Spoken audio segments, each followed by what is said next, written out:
Ya, Assalamualaikum warahmatullahi wabarakatuh. Selamat pagi, teman-teman semua.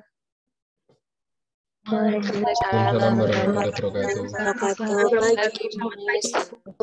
Oke, kita ketemu lagi ya di kelas yang berbeda, isinya masih sama dengan kalian, tetapi kita akan beda bahasan. Pagi ini masih ada hubungannya dengan minggu lalu dengan kasus si pelaut yang sudah kita semua diskusikan dan sudah ada hasilnya. Siapa yang menganggap si pelaut paling jahat, bahkan ada yang menganggap dia cukup baik, atau bahkan menganggap orang tua itu yang paling jahat. Nah, ini jawabannya ada di sini, ada di hari ini. Kenapa kita harus belajar hal itu? Karena nanti ke depan kita sangat bergantung sekali dengan budaya perusahaan. Kenapa kita harus mengerti dan memahami budaya perusahaan dalam bekerja supaya kita bisa menyesuaikan, beradaptasi dengan visi misi yang mereka punya dan visi misi yang ada dalam diri kita gitu. Jadi supaya memahami dan beradaptasinya lebih cepat. Maunya kan kita kalau besok dapat kerja langsung bisa di-hire ya teman-teman, pengen lebih panjang lagi 1 tahun, 2 tahun, dan nanti terus diperpanjang kontraknya dan nggak keluar masuk kan, maunya seperti itu dan tidak ada kesulitan dalam beradaptasi dengan lingkungan, terutama dengan peraturan. Betul tidak seperti itu ya?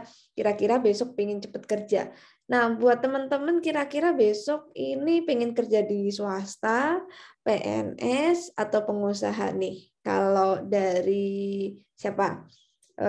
Rika. Rika pengen kerja di sektor mana nih besok? Iya, Miss. Rika kira-kira besok kalau lulus maunya kerja di mana, Rika? Pengennya di swasta sih, Miss. Swasta asing atau swasta lokal? Belum tahu itu. Belum tahu. Yang penting kerja dulu, Bu, gitu ya. Pengen cepat-cepat kerja. Nah, mudah-mudahan setelah lulus nanti cepat dapat kerja. Jangan khawatir teman-teman, untuk D3, D4 itu cenderung memang cepat banget dapat pekerjaan gitu ya. Alhamdulillahnya seperti itu dari tahun ke tahun. Untuk yang D4 itu luar biasa banget, teman-teman. Nah, thank you Rika udah berbagi pendapatnya. Besok pengen cepat kerja di swasta begitu. Nah, sekarang coba deh Sofia. Sofia sama nggak sama Rika besok kalau pengen kerja di PT gitu di swasta atau beda pengennya di PNS?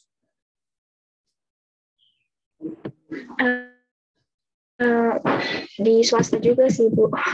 Di swasta juga. Kenapa nggak kepingin di PNS atau di dinas gitu? Sebenarnya kalau di PNS tuh pengen aja sih, Bu, tapi kayak belum yakin aja Belum gitu. yakin. Belum mantep gitu ya. Ya. Oke, Iya. nanti mungkin seperjalanan waktu lebih mantap lagi. Tidak apa-apa, namanya juga cita-cita pasti di awal masih ada keraguan ya. Kalau Isna gimana? Isna sama nggak? Masih pengen juga besok begitu lulus di PT gitu? Atau mungkin di perusahaan asing? Saya pengennya di BUMN. Wih, mantap Isna. Mau di BUMN-nya di mana? Pertamina, PLN, atau mungkin tambang gitu? Atau kontraktor gitu? Pengen nyoba yang di luar Jawa. Wih, di tambang ya? Pengen nyoba di tambang ya? Atau perkebunan? Mana aja, Bu? Ya mana aja sih, Bu. Mana aja, yang penting di luar Jawa. Kenapa kamu kepingin keluar Jawa? Itu beda budaya banget loh nanti. Pengen lihat situasi di luar Jawa kayak gimana gitu, Bu. Kayaknya Isna ini suka tantangan ya, tipe-tipe karakternya. Oke, kalau Isna kemarin waktu milih si kasus si pelaut itu, orang tua ada di posisi mana? Di nomor berapa? Isna masih ingat nggak? Cukup jahat. Cukup jahat. Oke, Isna, nanti mungkin kalau Isna mau keluar Jawa butuh banyak ini ya diskusi ya dengan para senior atau yang memang Isna anggap punya pengalaman. Kayaknya butuh seperti itu Isna nanti ya.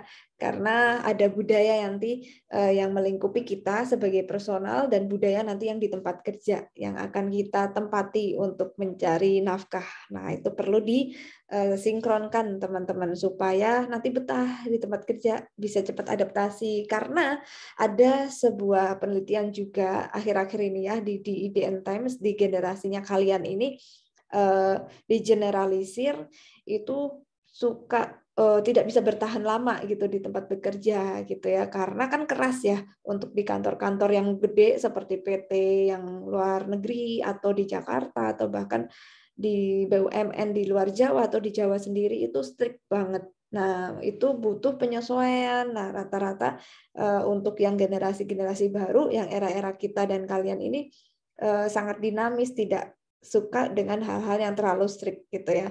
Nah, itu perlu dipahami supaya teman-teman tidak kecewa dan bisa cepat adaptasi berubahnya. Bu, saya orangnya sukanya freelance begitu. Nah, kalau freelance otomatis harus lihat budaya di sana memperbolehkan kita work from home atau enggak. Nah, rata-rata kalau udah harus dari jam 7 ke jam 7 malam lagi, yaitu ketat banget. Nah, teman-teman mungkin harus menyesuaikan. Nah, disitulah kita perlu mempelajari budaya yang ada di perusahaan supaya kita bisa bekerja dengan nyaman gitu. Jadi itu fungsinya dan kita pelajari kali ini apa aja sih yang terkait dengan budaya yang berbeda itu yang ada di perusahaan. Karena tiap value atau visi misi yang mereka bawa itu akan membuat kita sedikit menyesuaikan kembali gitu ya. Itu akan ada ciri khas dari perusahaan itu sendiri begitu. Kalau Mbak Ating boleh cerita sekarang ada di PT apa dan kira-kira butuh adaptasi nggak bekerja di situ atau sudah lama atau tidak? Di BRI Bu, ya Hmm, butuh waktu awal-awal butuh adaptasi dulu orang-orangnya gimana gitu Bu. oke. Berapa lama kira-kira butuh adaptasinya? Mungkin 2 minggu udah mulai akrab gitu sih Bu. Oke, di training juga ya pasti ya. Iya. Oke, trainingnya berapa lama kalau boleh tahu? Trainingnya itu 3 minggu Bu. Hampir 1 bulan ya. Iya. Oke, ini kalau misal kuliah gini dapat izinkah atau gimana? Ya dapat izin, kebetulan juga karyawannya udah mengerti gitu Bu, kalau terus kepala unitnya juga udah mengerti gitu, jadi memaklumi gitu Bu. Oke. Nggak apa-apa. Tapi tetap kamu berkomunikasi minta izinnya ya untuk kuliah gitu. Oke. Udah Yang berapa penting lama kerjaannya selesai ya? udah enggak. Ya. Udah 6 bulan Bu. 6. 6 bulan. Oke, kalau boleh tahu di bagian apa, Bating? Di arsip Bu. Oh, bagian arsip. Ini sistemnya kontrak atau nanti diperpanjang lagi atau memang sudah tetap atau gimana? Kalau sistemnya sendiri itu menurut saya agak kurang paten gitu ya Bu, dari mitranya sendiri. Kan ini mitra, jadi tuh kadang nanti kita nunggu pengumuman aja dari kepala mitranya mau diperpanjang atau enggak gitu. Jadi kurang jelas menurut saya Bu. Oke, berarti itu sejenis outsourcing atau pihak lain yang bekerja sama. Oke, kira-kira sudah mulai bisa beradaptasi ya, butuh waktu hampir 2 minggu. Nah, teman-teman ini mungkin hanya contoh yang kita bisa sharingkan bersama yang dialami sama Mbak Ating Ningtyas ya. Nah, ini bisa jadi lebih dari 2 minggu atau bahkan ada yang hanya seminggu, itu macam-macam kembali ke teman-teman. Atau kalau gagal ya rata-rata kita resign begitu. Atau kita mencari yang kita sesuaikan visi misi dan vibe yang kita punya. Rata-rata bilangnya vibe-nya nggak cocok Bu, atau vibe-nya beda Bu. Nah, seperti itu pasti alasannya gitu ya. Memang berat kalau kita nanti ikut orang, tantangannya seperti itu, tapi tidak apa-apa, pasti akan dapat sesuatu teman-teman dari situ gitu ya. Oh, sesuatunya apa Bu? Sesuatunya uang misalnya. Ya tidak hanya uang, ada relasi, ada teman, ada experience, terus nanti ditulis dalam CV, semisal mau lanjut bekerja di tempat lain, kita sudah ada catatan di CV kita experience-nya sudah pernah bekerja di satu tempat sebelumnya, itu menjadi nilai plus juga teman-teman. Kalau boleh tahu Mbak Ating itu Mbak Ating nih kenapa menginginkan bekerja sambil kuliah? Kalau waktu itu pertamanya itu karena coba-coba Bu, yang waktu semester berapa itu kita kan liburan 3 bulan, terus kan cuma gabut ya Bu. Terus nggak dapat uang jajan juga dari orang tua. Terus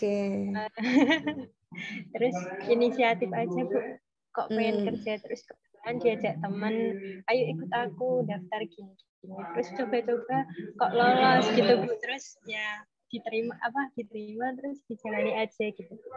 Dan lama-kelamaan juga ya nyaman gitu Bu, maksudnya bisa insya Allah bagi waktu gitu. Oke, terima kasih udah bercerita. Awalnya iseng-iseng ya, terus ada tekanan dari keluarga, udah nggak dikasih uang lagi, akhirnya kita punya inisiatif dan survival soul-nya keluar, daya juangnya udahlah, karena malu minta terus, apa aja aku jalanin. Nah, itu culture yang ada di keluarganya Mbak Ating nih.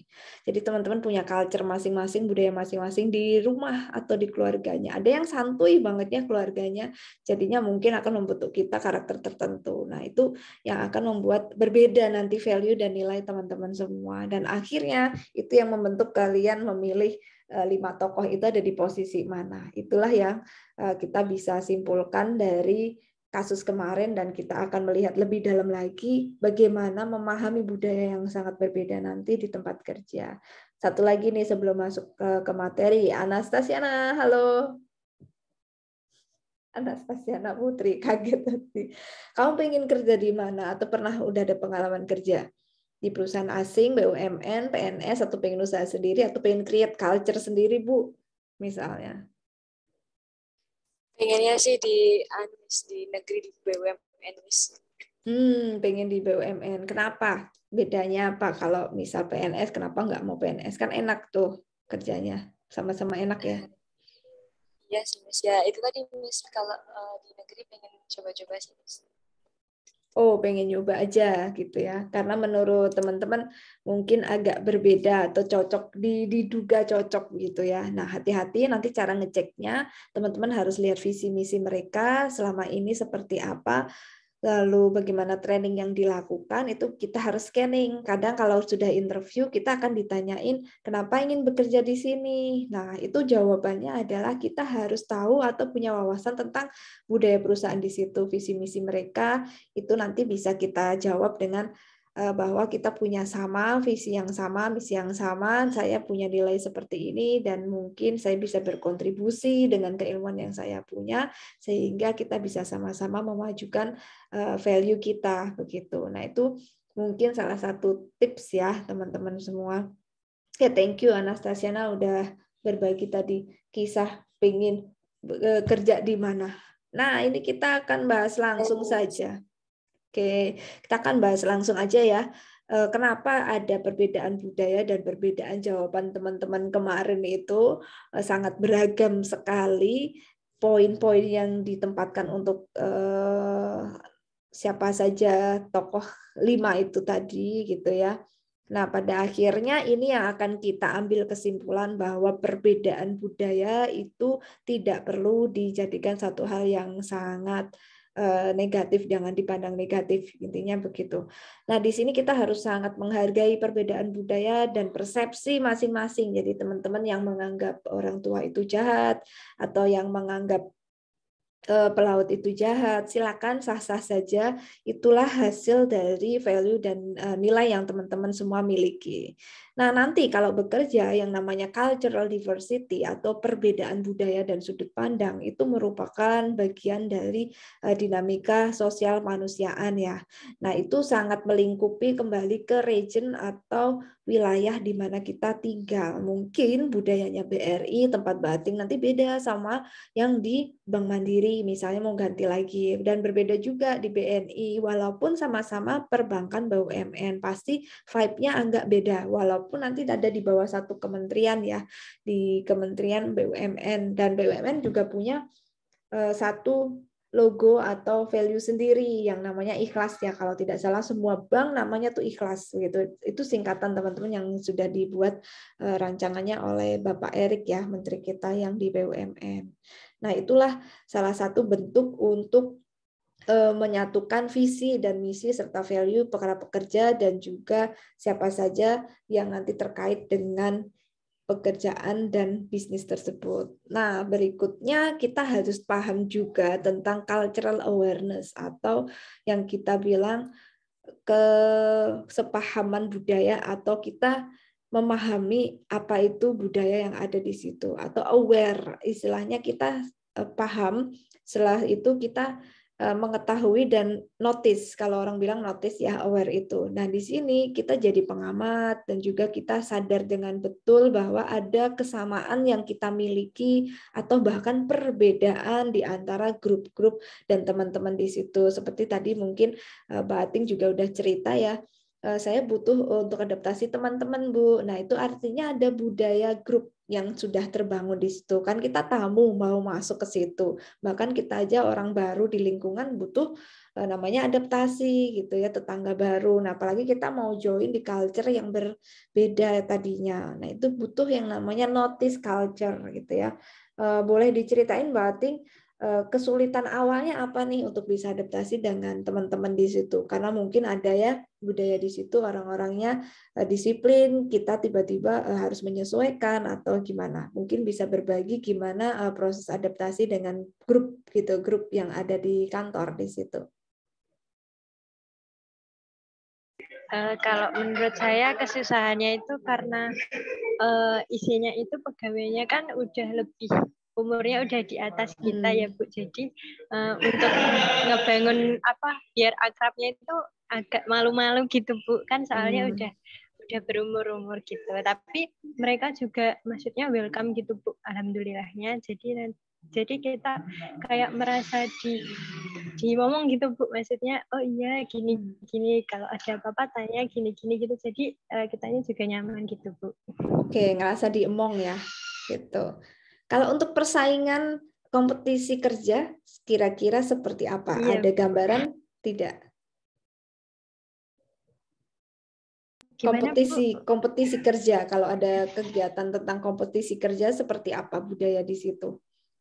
Ada kesulitankah kompetisi kerjanya terlihat atau tidak?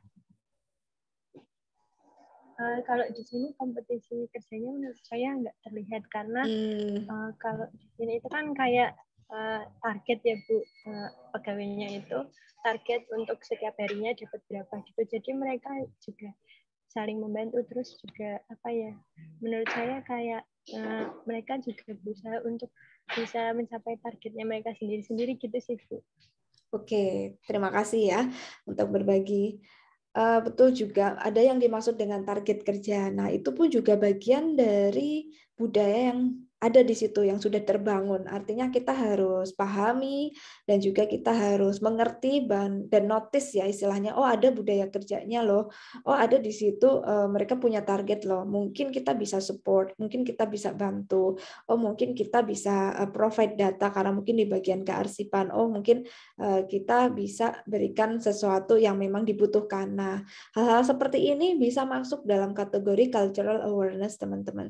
Nah, tetapi terkadang kan itu tidak tertulis ya. Kita harus notice dan ngerti itu yang butuh sesuatu dalam diri kita keluar sendiri yang disebut inisiatif, teman-teman. Nah, itu kalau Indonesia masih mending ya.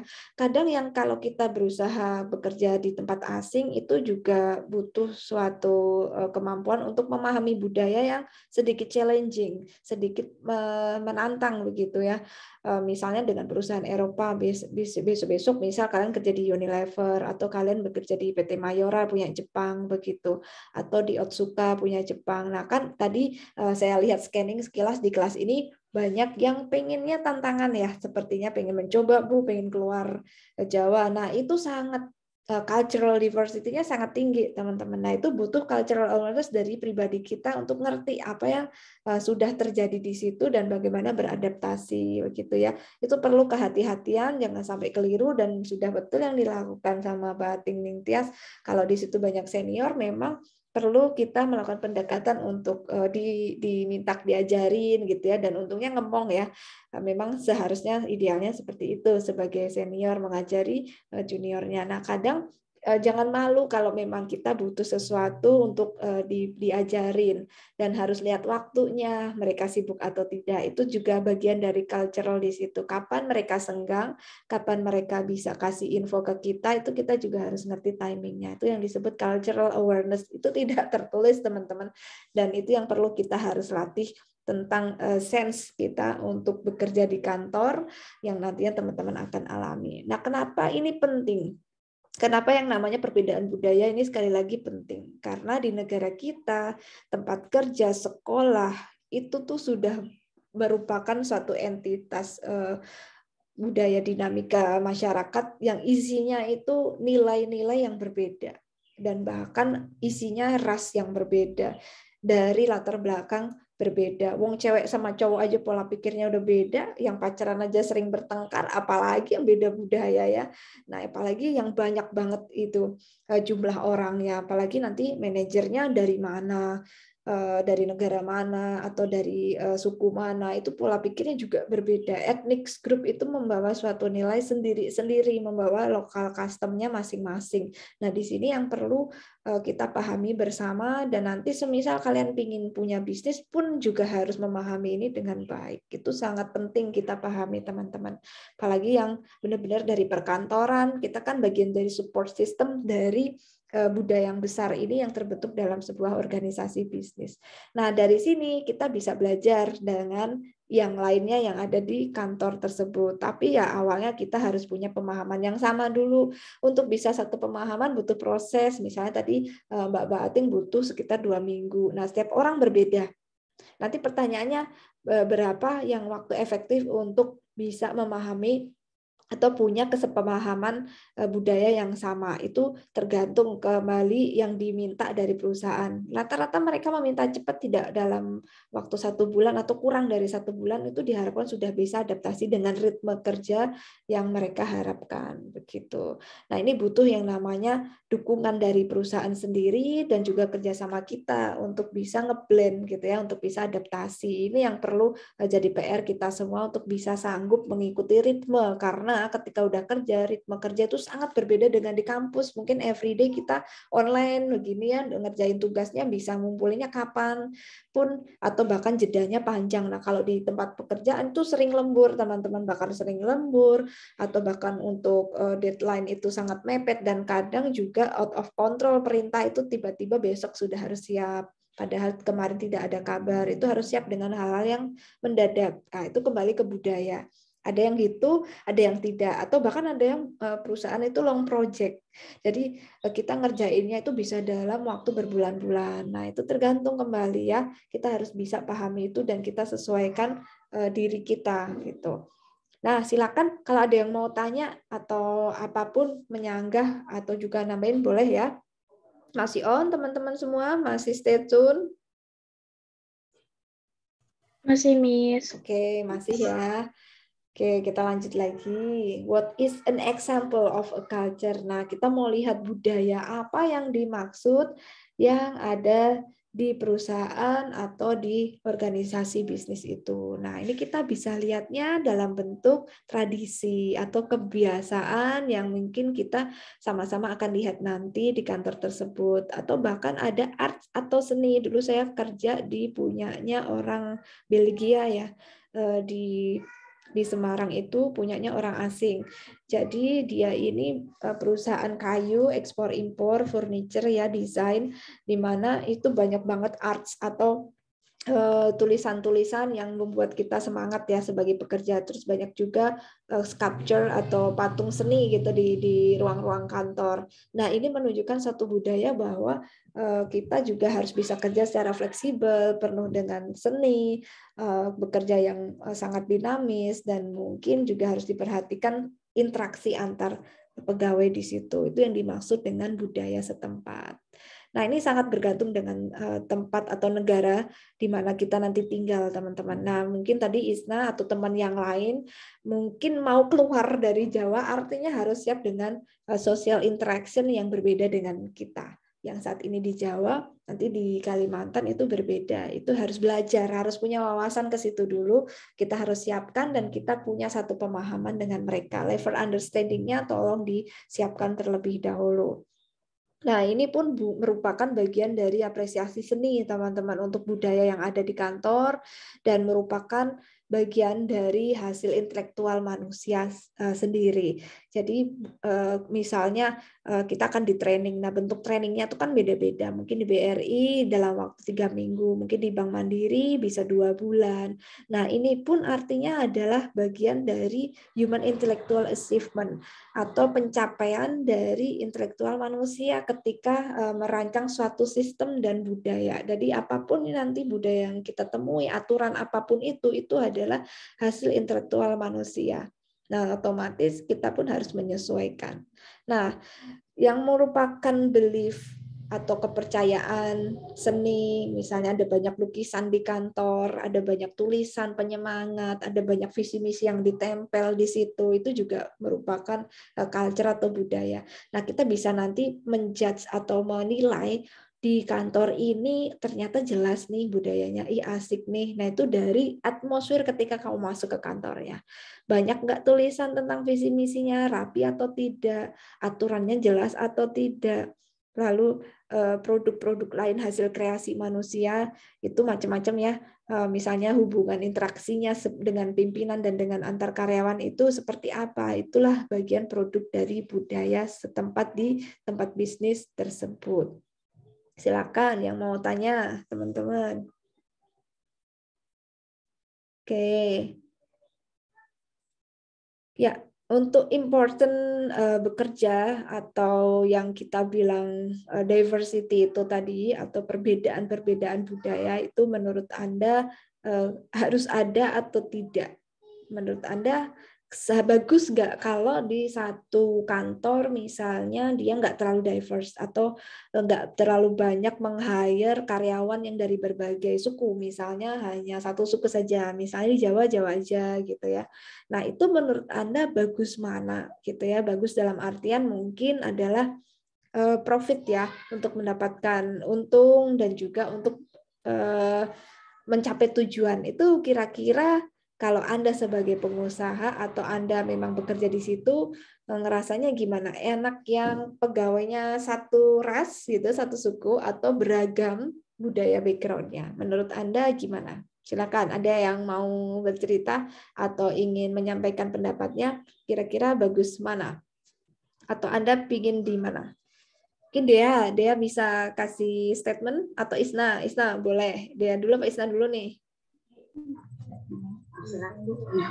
Ya wes, Isna dulu. Isna menurut Isna gimana?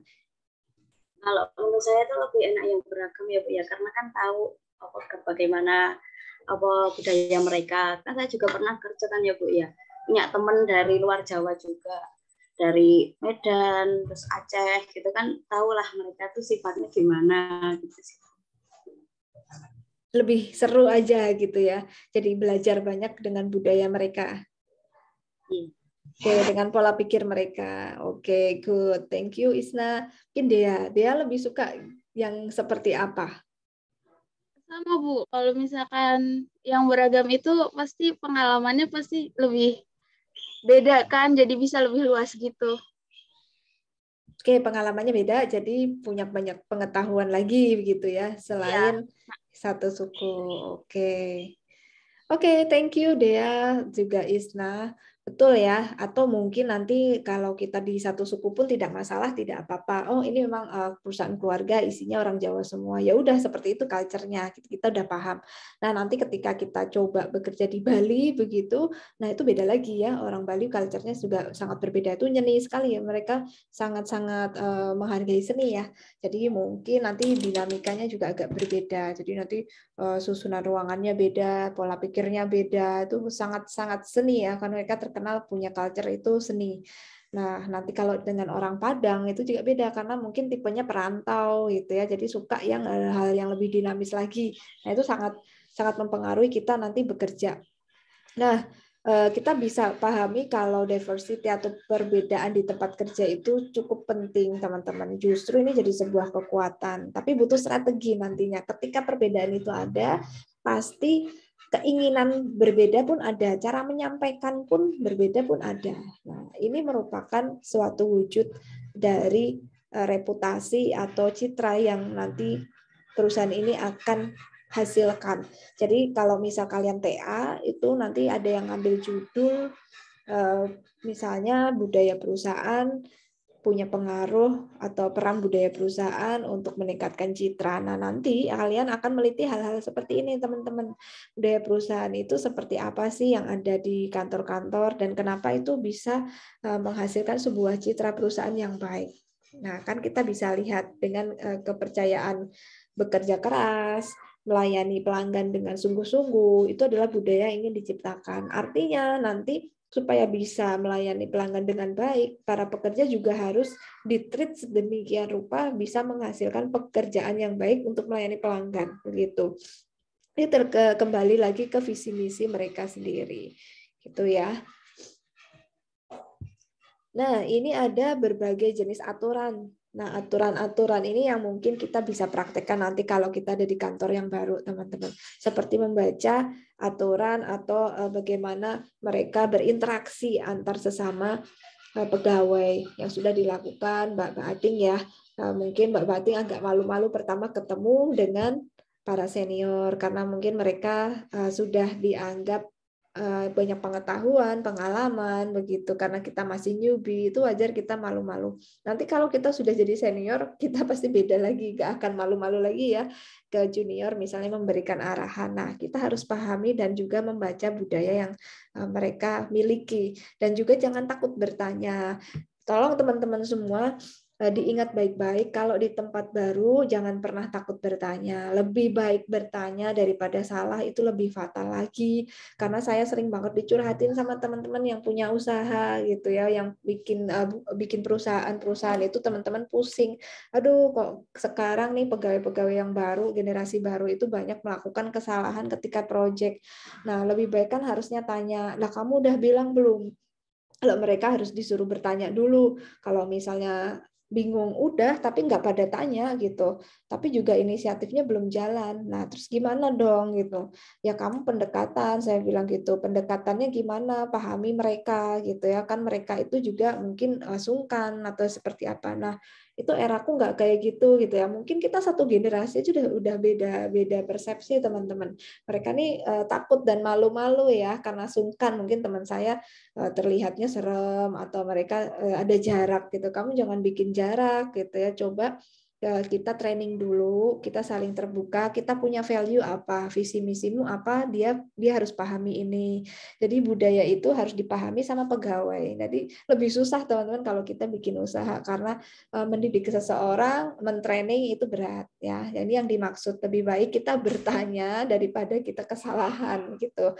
Saya juga waktu awal di ADP juga pasti bertanya dengan para senior, harus gimana memberikan undangan yang baik, harus seperti apa menginformasikan, kalau ada yang kurang apa yang harus dilakukan, yang kebiasaannya di sini dilakukan. Tapi ingat kalau tanya lihat waktu, lihat tempat. Nah sekali lagi lihat waktu, lihat tempat, kapan slow, kapan bisa, kapan mereka mau, dan itu benar-benar tepat waktunya. Kadang kan kita pinginnya tanya mulu, akhirnya udah dikasih kesempatan nggak lihat-lihat waktu. Nah itu yang perlu kita perhatikan dengan baik teman-teman.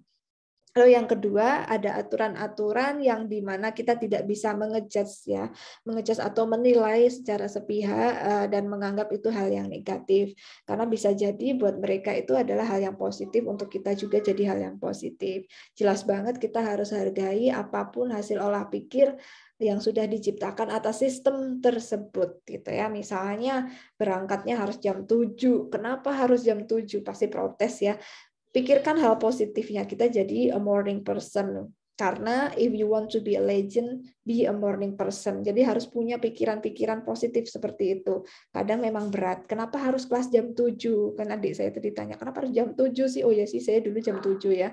Karena ingin ada sesuatu budaya yang mereka bangun, akhirnya supaya mental para pekerja itu disiplin. Jadi ada sebuah tujuan teman-teman tidak terlihat gitu ya. Budaya itu dibentuk karena ada satu tujuan yang ingin dicapai dan kadang kita belum memahami sampai ke arah situ atau kadang belum menangkap apa tujuannya, kenapa harus berat, kenapa harus ada tim leader yang keras yang setiap saat ngecek. Nah, itu butuh kita pahami kembali.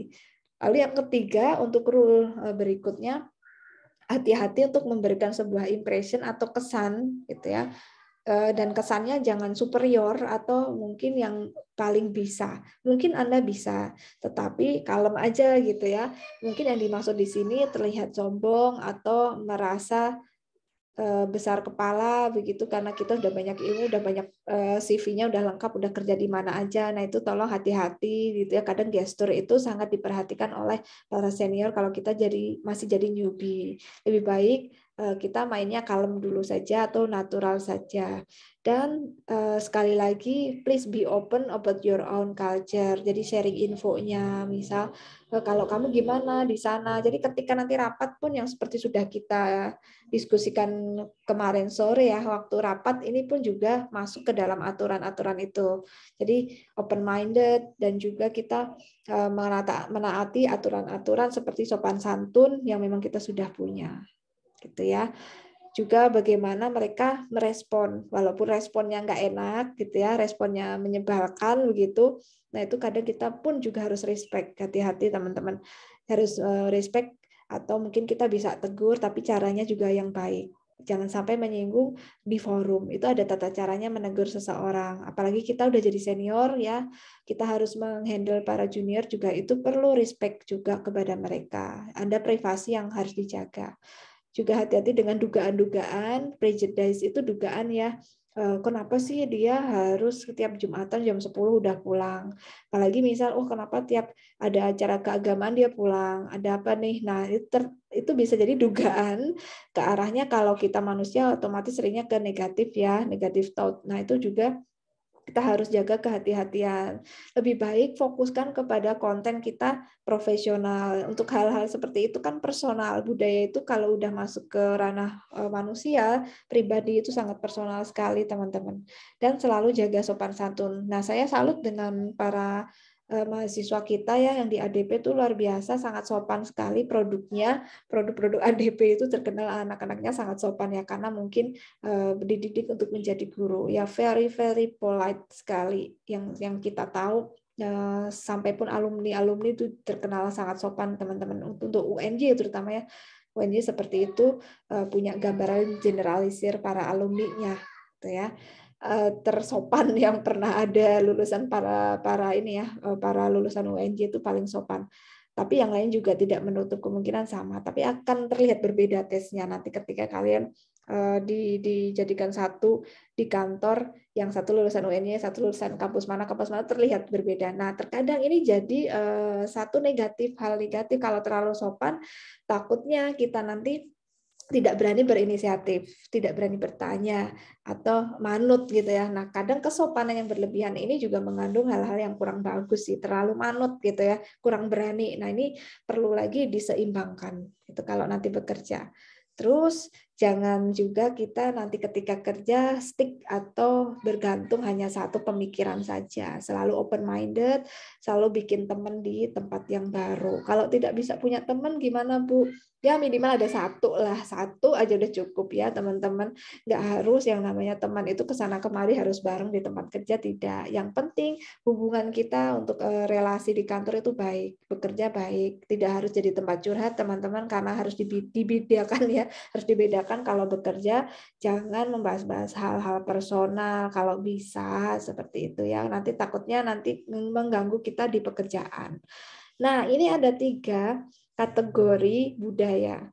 Pertama, universal secara umum yang dianut orang-orang di seluruh dunia tanpa memandang latar belakang budaya atau dari mana mereka berasal atau dari negara mana. Dan yang kedua ada cultural. Nah, cultural ini termasuk anggapan dari sebuah budaya tapi diakui atau dipahami oleh grup tertentu atau orang-orang ada di negara tertentu saja begitu. Dan itu berbeda dengan negara lain atau grup lain. Jadi kalau universal itu diakui seluruh dunia, termasuk seluruh umat manusia yang tinggal di bumi. Nah, kalau cultural itu hanya dianut budaya yang dianut satu wilayah saja, yang biasanya skupnya adalah negara atau pulau atau kabupaten gitu ya, atau region. Nah, yang personal itu hanya berlaku satu orang saja gitu ya, satu orang, dan itu tidak bergantung di semua budaya. Jadi hanya tiap orang. Jadi tiap orang itu punya personal preference atau personal keinginan personal sendiri atau keberpihakan personal. Jadi kalian tuh punya value sendiri sebenarnya. Nanti kalau masuk di kantor punya teman, nah itu nanti grup teman Anda itu cultural. Nanti yang grup yang lain, bidang lain itu punya budaya lagi sendiri. Misalnya orang keuangan budaya sendiri, orang development sendiri, orang lapangan sendiri gitu. Nah, itu disebut cultural. Nah, nanti kalau universal ketika mereka bergabung tanpa melihat background bidang dan punya value yang sama, nah itu disebut universal. Misalnya yang universal itu misalnya ada ya, kalau mencuri itu tidak boleh, membunuh tidak boleh. Itu aturan universal. Nah, tetapi ketika cultural itu nanti berbeda. Itu ya, misalnya bercocok tanam untuk ganja itu kan di Aceh boleh ya teman-teman, itu cultural ya. Kadang untuk bahan makanan. Nah, kalau kita nggak boleh. Nah, ada di satu tempat, di satu budaya itu boleh. Nah, itu disebut cultural. Jadi kita harus pahami itu. Lalu yang personal hanya satu orang atau hanya pribadi orang tersebut saja. Biasanya keyakinan atau belief. Nah, keyakinan atau belief ini kalau sudah jadi komunal, berkelompok, dia bisa cultural. Begitu ya. Jadi kita tidak bisa paksakan yang namanya 3 kategori ini ketika nanti bekerja. Nah, sekarang yuk kita coba mengkategorikan, mengidentifikasikan preference atau kesukaan atau kebiasaan yang ada di list ini. Ini ada banyak banget nih. Kalian menganggapnya ini universal, budaya setempat, atau kepercayaan personal saja. Oke. Yang pertama nih, nanti saya random ya. Kalian tinggal bilang universal, cultural, atau personal. Oke, yang pertama, men opening the door for women. Laki-laki membukakan pintu untuk perempuan. Nah, menurut Anda ini cultural atau universal? Silakan, siapa yang mau open cam atau mau chat aja deh di chat room. Silakan. Chat room. Silakan. Laki-laki membukakan pintu untuk perempuan. You, C atau P. Universal, ini budaya universal atau cultural atau personal. Silakan.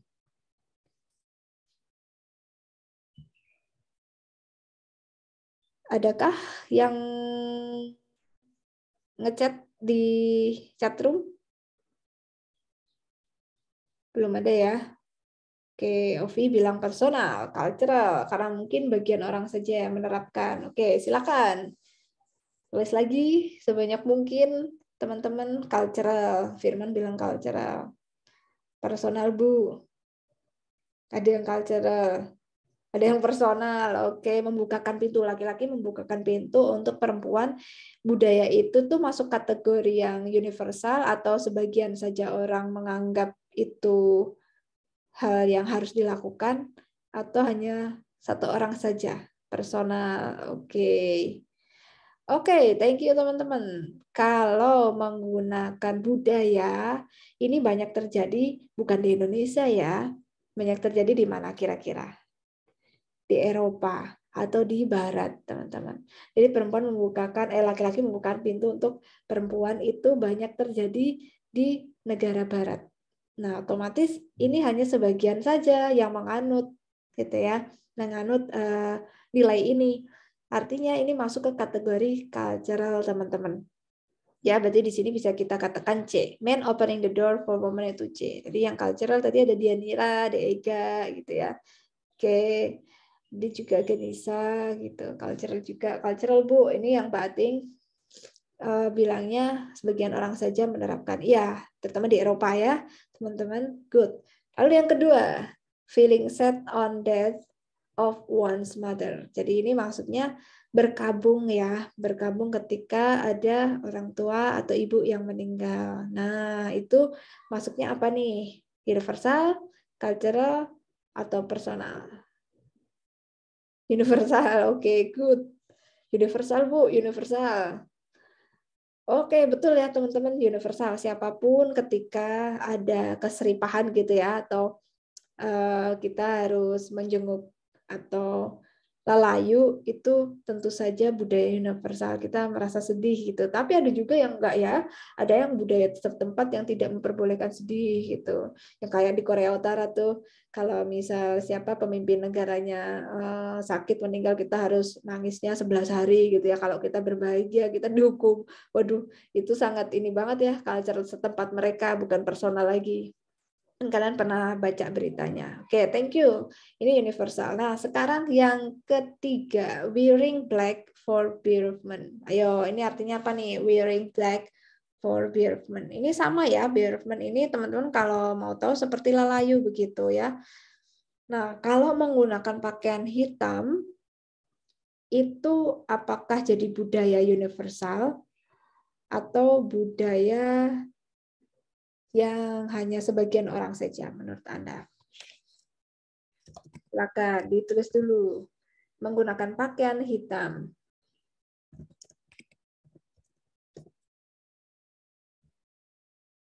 Oke, menggunakan pakaian hitam kalau lelayu, teman-teman. Kalau sedang ada acara orang meninggal gitu ya, karena kehilangan salah satu keluarganya atau karena kabar duka. Gitu ya. Oke, ada yang bilang cultural, Wahyu. Oke, dia juga bilang cultural, Radita juga bilangnya cultural. Betul teman-teman, untuk menggunakan pakaian hitam itu cultural. Ada juga yang putih ya, ada juga yang putih ketika pemakaman, jadi tidak harus hitam. So ini masuk ke cultural. Oke, good. Nah, sekarang yang keempat nih, looking at a person in the eyes when talking. Melihat mata seseorang ketika kita berbicara. Nah, itu universal, cultural, atau personal.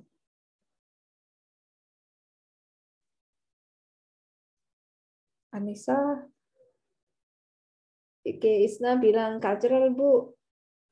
Melihat mata. Kalau nggak melihat mata, itu budaya yang mana ya? Ada nggak budaya di Jepang, Bu, biasanya? Harus lihat mata. Ada nggak budaya nggak ngelihat mata kira-kira? Kalau Anda bilang cultural, kira-kira Dianira, coba Dianira menurut Anda, kalau cultural pasti ada dong di satu daerah yang tidak harus lihat mata nih. Kira-kira di mana tuh? Dianira ada di situ? Ada, Bu. Gimana menurut Anda? Aduh, kalau daerahnya nggak tahu ya, cuman lihat ada orang yang nunduk gitu, dikirain apa menghargai kalau lagi bicara gitu loh, Bu. Jadi nggak kalau apa saling tatap-tatapan dikira nanti nggak sopan, mungkin seperti itu. Kalau daerahnya kurang tahu sih, Bu. Oh ya, oke, thank you. Untuk daerahnya mungkin belum begitu. Kayaknya orang Jepang, Bu, Sofia. Sofia maksudnya orang Jepang gimana? Yang lihat mata atau yang nggak ngelihat matanya nih? Itu Bu yang nggak ngelihat mata, soalnya kayak pernah denger gitu pas dijelasin. Kalau orang Jepang tuh kalau lagi ngomong berdialog itu menghindari gitu buat tatap mata. Oke, ada ya. Oke, mungkin Anda pernah lihat atau pernah nonton di YouTube bahwa untuk melihat ke arah mata itu dianggap tidak sopan karena terlalu tajam. Atau juga ada budaya di Arab gitu ya untuk menunduk matanya atau ketika berbicara karena sedang berbicara dengan yang lebih tua atau lebih senior. Jadi agak sedikit menunduk gitu. Mungkin ada seperti itu ya. Tapi ada yang juga menatap mata. Nah, ini cultural itu kebanyakan terjadi di orang barat ya. Justru kalau kita tidak melihat matanya ketika kita conversation dengan mereka, itu disrespectful, dianggapnya kita tidak sopan. Malah justru harus melihat matanya, artinya kita memperhatikan dengan seksama dan sungguh-sungguh apa yang dia jelaskan. Itu yang mereka mau gitu.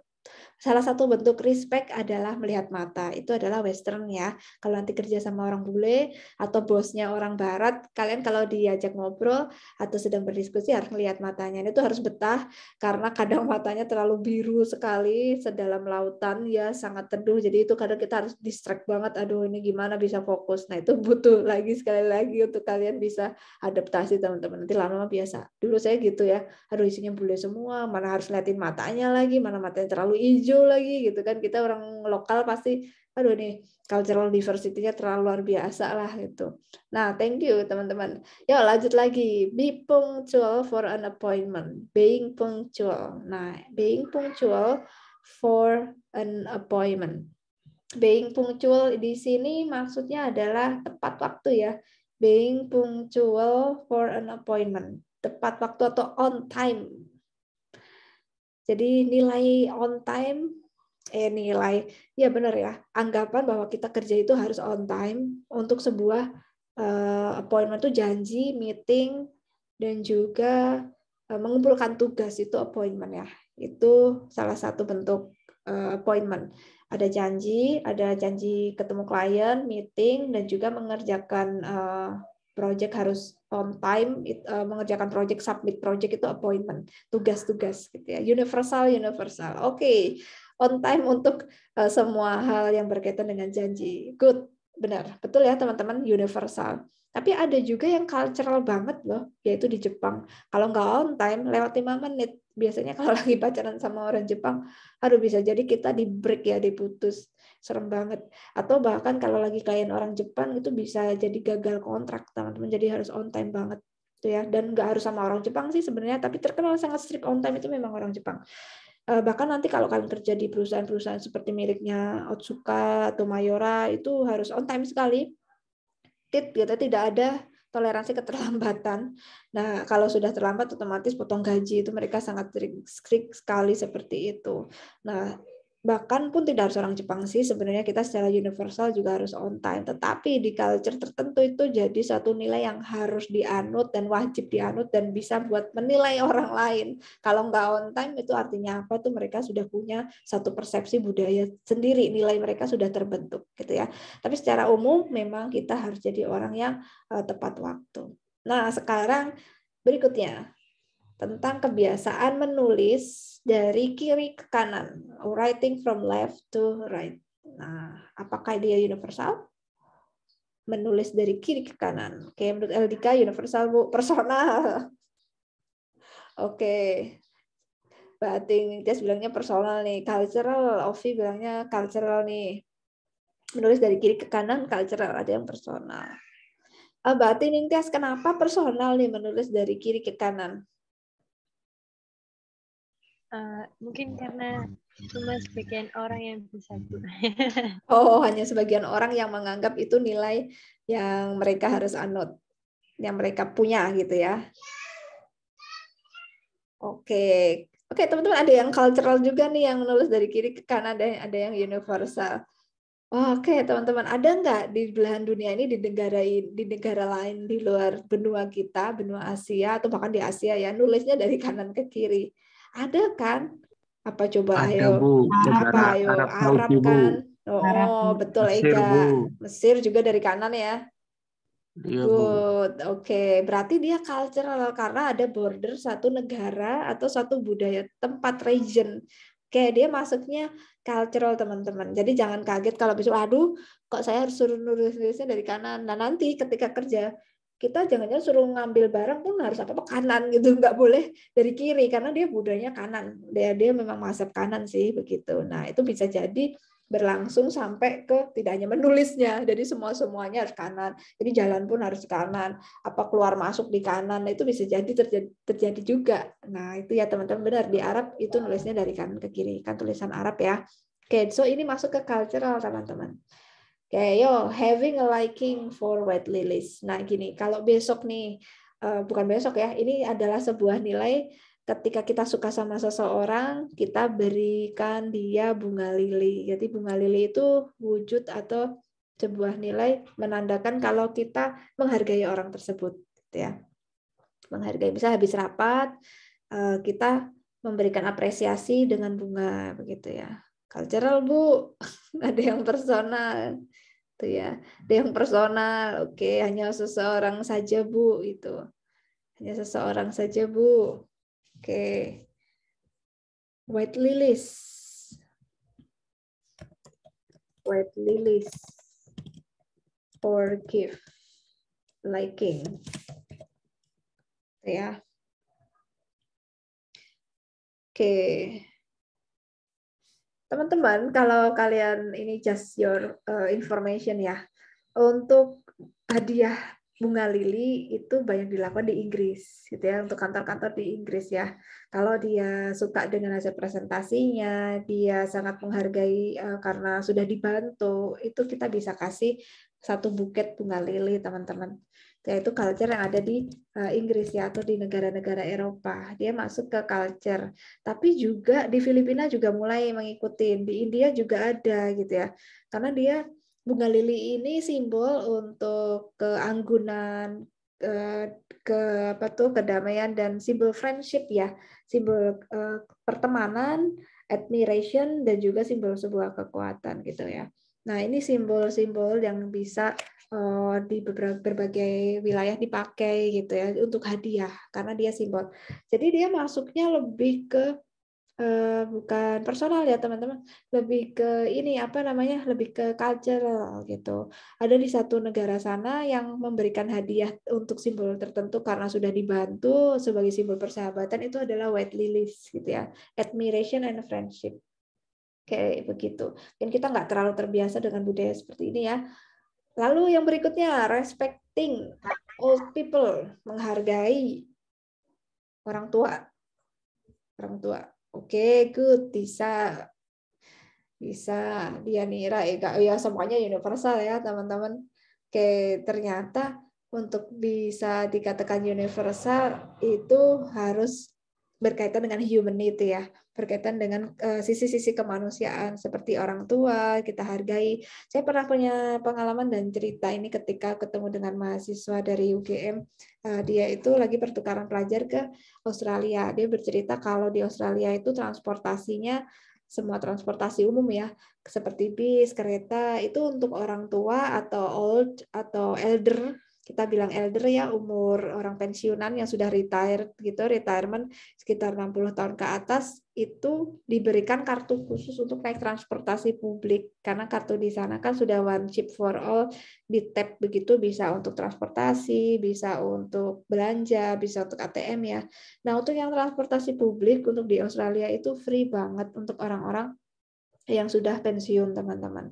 Nah, ini artinya negara ini sangat menghargai sekali orang-orang tua yang sudah pensiun gitu, karena masa mudanya mereka sudah bekerja keras untuk hidupnya dan juga untuk membangun negeri gitu. Jadi mereka dihargai dengan cara seperti itu, digratiskan untuk pergi kemanapun menggunakan transportasi umum. Jadi dikasih kartu. Nanti kalau kakek nenek kita orang sana gitu dan mereka sudah pensiun, mereka punya kartu itu untuk bisa jalan-jalan ke taman atau ke mana tuh, di biasanya mereka ke museum gitu ya, ke pameran, itu gratis. Lalu yang berikutnya selain yang gratis orang tua itu anak-anak SD ya, anak SD sama student yang belum mahasiswa itu digratiskan, tapi mahasiswa separuh harga gitu ya, separuh harga untuk naik transportasi publik. Jadi mereka mengatur sistem sampai sedemikian rupa sampai menjadikan itu budaya gitu ya, karena akarnya adalah budaya. Jadi sebuah sistem yang itu merupakan hasil intelektual manusia.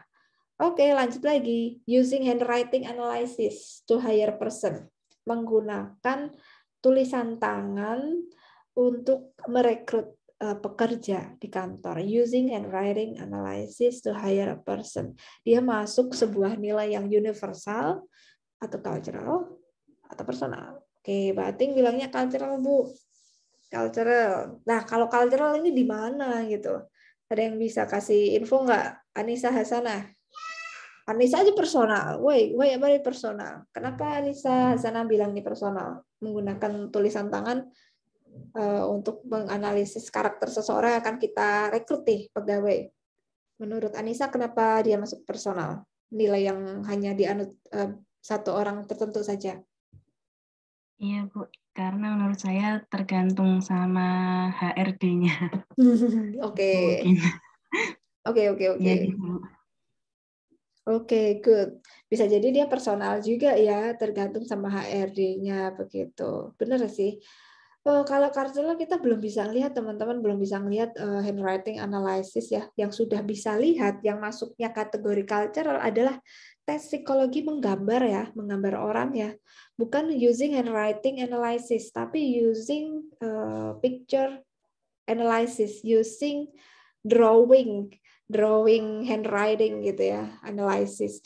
Tapi bisa jadi handwriting di sini adalah tulisan tangan. Ada sih kantor tertentu di Indonesia menggunakan ini, tapi tidak menjadikan budaya yang seluruh kantor di Indonesia pakai. Ya, kita bisa bilang ini personal hanya tertentu dan jumlahnya jauh lebih sedikit dibanding yang drawing, analysis, gambar orang yang punya profesi tertentu, terus itu kita nilai karakter pegawai kita nanti gimana, cocok apa enggak. Itu masih mayoritas di Indonesia adalah menggambar. Nah, tetapi mungkin nanti kalian bisa cek nih di Google, Bu, ternyata handwriting analysis itu di kantor di luar negeri hampir seluruh Eropa, Bu. Ya, kalau sudah skupnya Asia, Eropa, dan itu lebih ke benua, itu masuknya nanti cultural ya kategorinya. Tetapi kalau jarang, hanya satu negara, atau bahkan itu tidak ada di skup satu negara, bisa jadi itu hanya personal saja. Itu ya teman-teman. Nah, di sini cultural dan personal itu bisa jadi satu ya, karena cultural bisa jadi itu personal juga. Oke, thank you. Lalu sitting down when drinking water. Jadi kalau minum harus duduk. Nah, ini gimana? Masuknya universal, cultural, atau hanya dianut bersatu orang aja? Satu orang aja. Oke, Ega bilangnya cultural.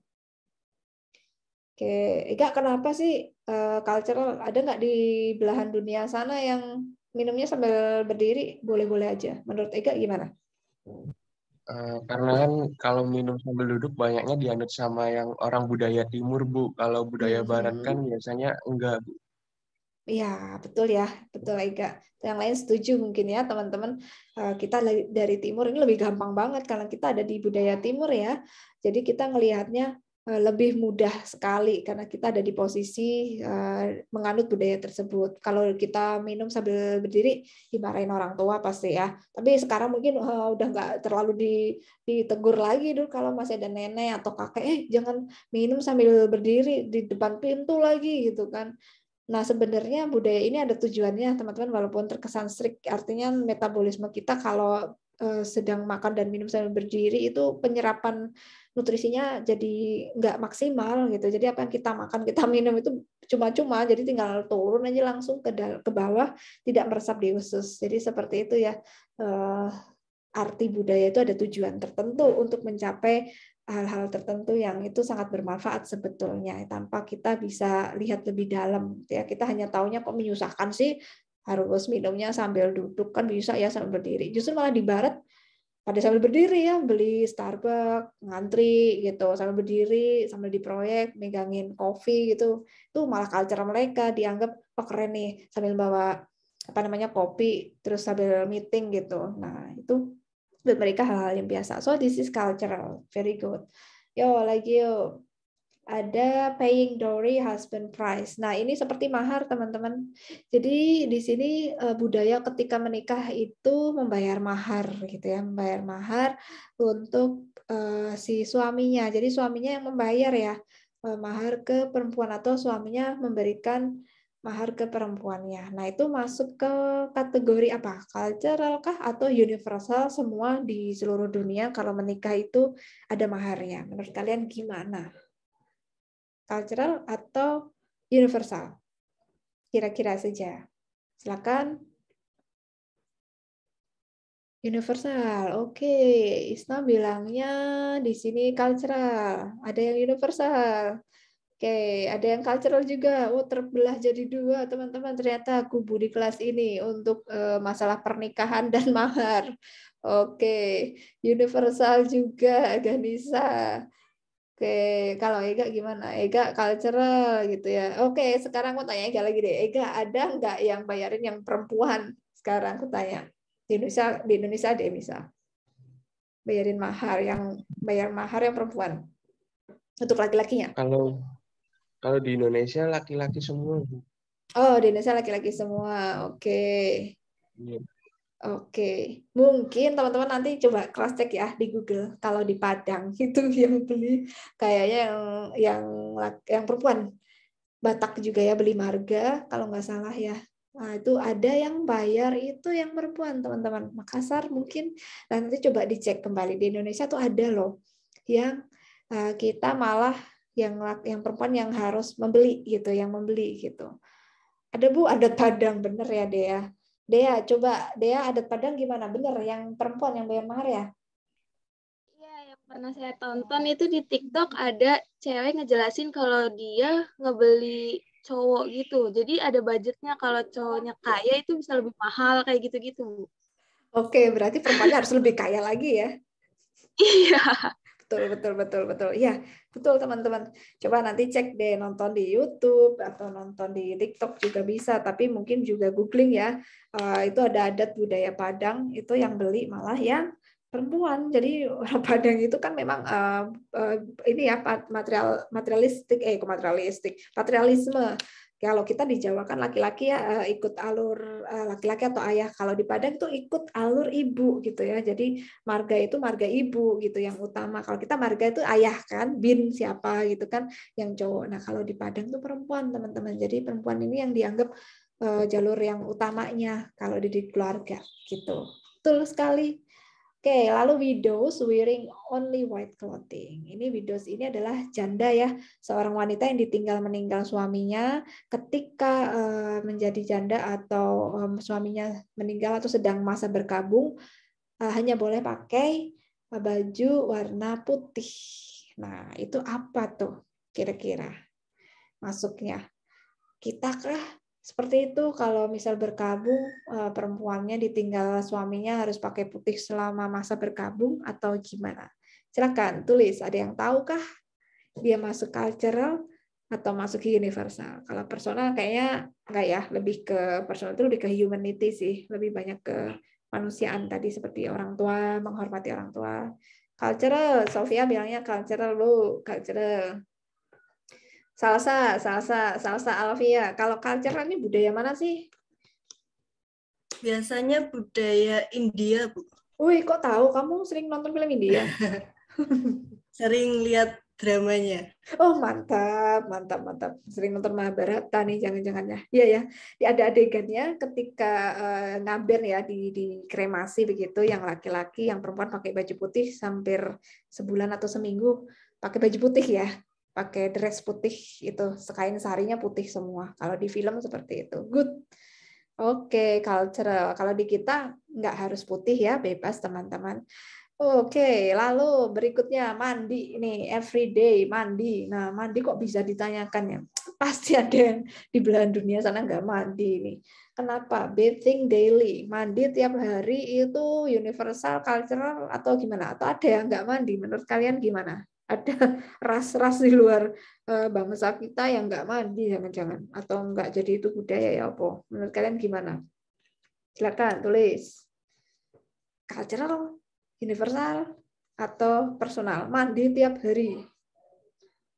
Jangan-jangan saya personal Bu, saya nggak harus tiap hari Bu itu. Saya personal aja yang penting bersih Bu. Saya tayamum mandinya. Horor. Wah, itu nilai dari mana gitu ya? Oke, cultural. Ada yang universal. Oke, cultural. Oke, Dianira, kenapa cultural? Mandi tiap hari hanya sebagian ras bangsa saja nih.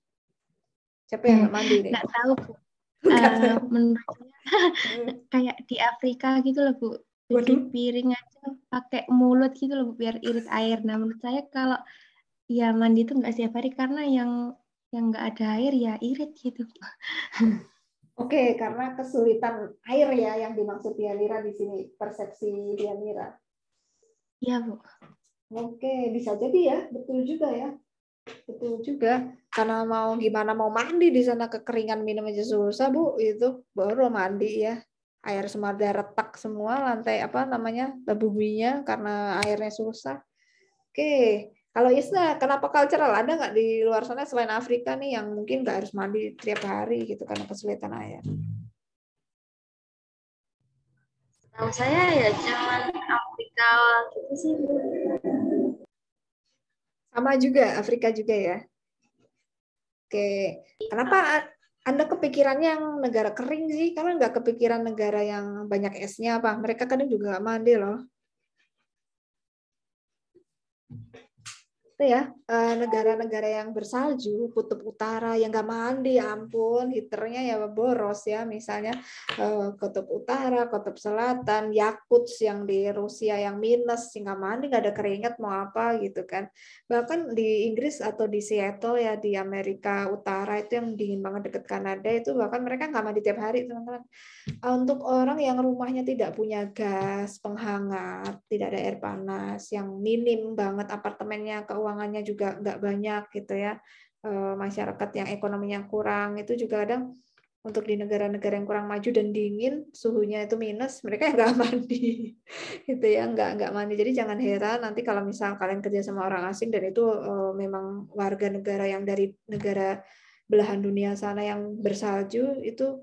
Kalau masuk ke ruangan, kayak dulu saya di kantor itu harus dingin, teman-teman. Harus dingin banget, AC-nya harus disetel. Bahkan disetelnya bisa jadi di bawah 16 ya. Udah sering keluar masuk kayak kulkas gitu. Terus mereka juga jarang mandi sih gitu. Jadi ya gitulah. Jadi kalian jangan kaget, juga jangan menjudge seperti itu. Ya itu kita harus pahami karena di sana sudah jadi budaya, nggak harus tiap hari gitu ya. Kalau kita di Indonesia harus tiap hari pagi sore karena ada air dan untuk bersuci buat mereka mungkin punya nilai yang berbeda ya. Oke, thank you. Lagi yuk shaking hands, dua lagi shaking hands. Jabatan tangan adalah sarana untuk saling menyapa. Kepikiran Bu Anissa di tempat bersalju ya, nggak mandi ya. Saya pernah nonton tuh film barat tuh di Inggris, mereka nggak punya penghangat ruangan, nggak ada air panas, nggak mandi gitu. Satu kompartemen, satu kota itu emang daerah yang kurang gitu ya, kurang ekonomi jadi pada nggak mandi. Oke, cultural shaking hands. Oke, betul ya. Ada yang tidak shaking hands ya. Wahyu, ada Wahyu Winning sih. Menurut Wahyu Winning sih, ada nggak cara menyapa, saling menyapa tidak menggunakan jabat tangan? Pakai apa nih gitu? Silakan, Wahyu Winning sih, kalau cultural. Pakai salam gitu, Bu. Salam kalau nggak melambaikan. Nggak boleh sahabatan. Oh ya bisa. Kalau bisa. melambaikan tangan. Halo, apa kabar gitu ya. Oh iya betul. Ada juga di sana. Saya pernah lihat di TV ya. Ya bisa jadi ya. Kalau di Timur Tengah gini ya, atau mungkin di Bali juga kayak gini gitu. Nah, ada juga yang membungkuk badan ya kan, Korea, Jepang begitu, Cina gitu ya, bungkuknya hanya gini saja gitu.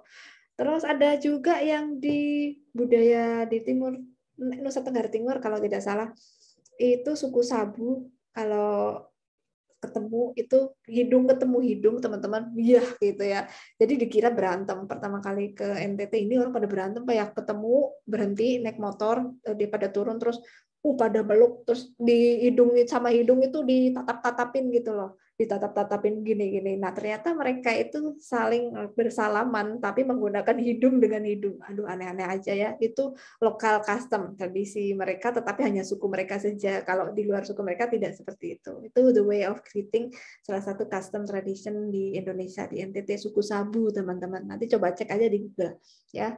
Oke. Terakhir, menggunakan satu jari ketika makan. Wah, ini apa ya? Oke, menundukkan badan, Bu. Oke, betul ya, Anissa tadi membungkukkan badan. Itu tadi Jepang ya, kalau kita mau mengucapkan greeting atau salam, selamat pagi gitu ya. Ohayo gitu, atau konnichiwa. Oke, yang terakhir, eating with one finger. Makan dengan satu jari, universal atau cultural, teman-teman. Makan satu jari, kira-kira aja, coba ditebak. Apa ini? Kok makan pakai satu jari gitu? Emang bisa, Bu, makan pakai satu jari? Ada ternyata ya. Oke, cultural, Anissa. Kenapa ini cultural, Anissa? Karena setahu saya, kalau secara universal itu orang makan pakai 5 jari, Bu. Paling enggak. Terus siapa dong? Yang pakai satu jari siapa? Kira-kira aja. Kira-kira siapa nih? Gak tahu Bu, siapa ya? Coba nanti di Google ya. Iya Bu. Oke, ada ternyata teman-teman di Arab kalau tidak salah, saya sempat googling ya. Di Arab itu mungkin bukan makan banyak, satu tuh bukan, tetapi ini satu jari itu ketika sudah selesai habis, satu jari itu kayak dibersihkan pakai mulut sampai selesai habis gitu loh, sampai semuanya itu bersih dan dijilatin pakai mulutnya gitu, pakai lidahnya. Itu kan ada ya di Arab itu seperti itu kalau tidak salah. Nah, ini pasti masuk ke cultural ya, teman-teman, ada satu belahan dunia sana yang ini jadi sebuah nilai. Jadi nanti jangan kaget kalau seperti itu Anda melihatnya. Itu memang di sana sudah hal yang biasa. Apalagi nanti mencoba untuk makan bareng-bareng itu loh, table manner. Nah, itu nanti kita makannya pakai tangan kiri kalau table manner. Jadi garpunya itu di kiri, pisaunya di kanan. Jadi makannya pakai tangan kiri. Mohon maaf Bu, telat terkendala sinyal. Oke, nggak apa-apa. Oke, teman-teman, kita lanjut dulu ya. Berikutnya, nah, tadi kita sudah coba latih melihat mana yang universal, mana yang cultural, mana yang personal. Artinya, semua budaya yang ada di organisasi bisnis atau di kantor nanti itu ada dua aspek, visible dan invisible, yang terlihat dan tidak terlihat. Yang tidak terlihat inilah yang nanti mempengaruhi yang terlihat gitu ya, seperti budaya tadi yang personal, menghargai orang tua begitu. Jadi mungkin nanti kalau di kantor ketika rapat yang dipersilakan dulu yang senior untuk memberikan argumen atau pendapatnya. Nah, itu tadi visible, invisible-nya mempengaruhi yang visible, yang terlihat. Lalu memahami aspek-aspek yang terlihat ini sangat penting, yang pada akhirnya kita harus bisa saling menghargai. Nah, yang tidak terlihat ini aspek-aspeknya berasal dari budaya yang terkait dengan kepercayaan, agama, terus kalau orang Jawa misal di Jogja gitu ya, itu akan berbeda dan punya kepercayaan yang lebih halus, misalnya terkait menghormati orang tua. Ada juga cerita sejarah yang dibangun dari para pendiri perusahaan, itu aspek-aspek yang invisible begitu, atau bukan bahkan budaya perusahaan setempat dan gender. Kalau nanti kantornya isinya cowok semua, beda loh rasanya dengan divisi yang isinya cewek semua. Itu juga mempengaruhi budaya yang terlihat dan tidak terlihat. Nah, ini yang sudah saya identifikasikan teman-teman. Untuk yang budaya terlihat itu seperti cara pandang begitu ya. Yang tidak, ini masih nyampur ya, masih nyampur. Jadi untuk budaya yang tidak terlihat itu seperti konsep ya, seperti konsep misalnya general worldview, cara pandang kita terhadap dunia, cara kebiasaan makan, work ethic, ritual dan custom. Kalau yang terlihat itu seperti style of dress, cara berpakaian. Nanti di kantor misalnya pakaiannya harus pakai kemeja atau boleh bebas. Itu masuk ke budaya-budaya yang terlihat ya, style of dress. Hari liburan begitu. Religious belief, ada juga painting. Nanti jangan kaget misal kantornya itu kantor seni gitu ya, dekorasi interior dan di sana banyak dipajang patung-patung yang kelihatan badannya vulgar. Nah, ini bisa masuk ke invisible karena dia dari yang invisible dulu, bahwa seni itu tidak mengandung hal-hal yang saru, tapi kita itu dari invisible ke visible, teman-teman. Ada customary food, makanannya kalau ada acara tertentu nanti beli makanan tertentu di kampus itu di ADP itu ada khusus customary food ya. Jadi sukanya apa? Kalau lagi ada acara syukuran pasti sukanya ayamnya apa gitu. Selalu ada kebiasaan gitu. Jadi di ADP itu sudah punya hal-hal yang seperti ini, teman-teman. Jadi setiap kantor pasti begitu ya. Dan ini perlu dipahami juga nanti kalau bekerja dan kalian skripsi atau TA, itu juga harus ngerti tentang budaya yang tidak terlihat ini di para pembimbing kita atau di ranah di mana kita nanti bekerja. Itu ya, teman-teman.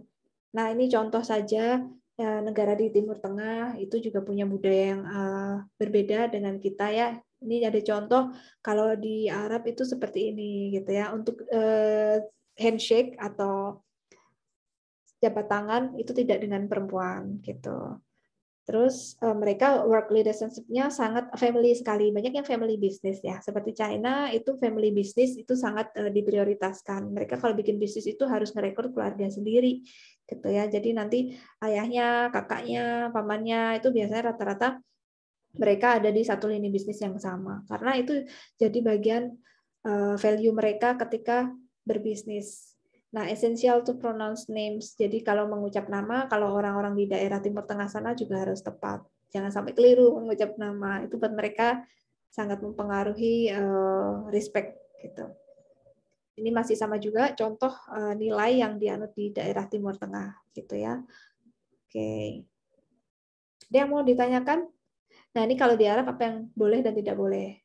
Nanti ini akan mengarah pada aturan yang di kantor ya, akan ada aturan-aturan. Makanya di kampus tuh ada aturan dan ada yang boleh dan tidak boleh dilakukan. Nah, ini termasuk budaya yang harus dibuat iklimnya, disepakati bersama supaya kita kerja itu sama-sama enak, gitu ya.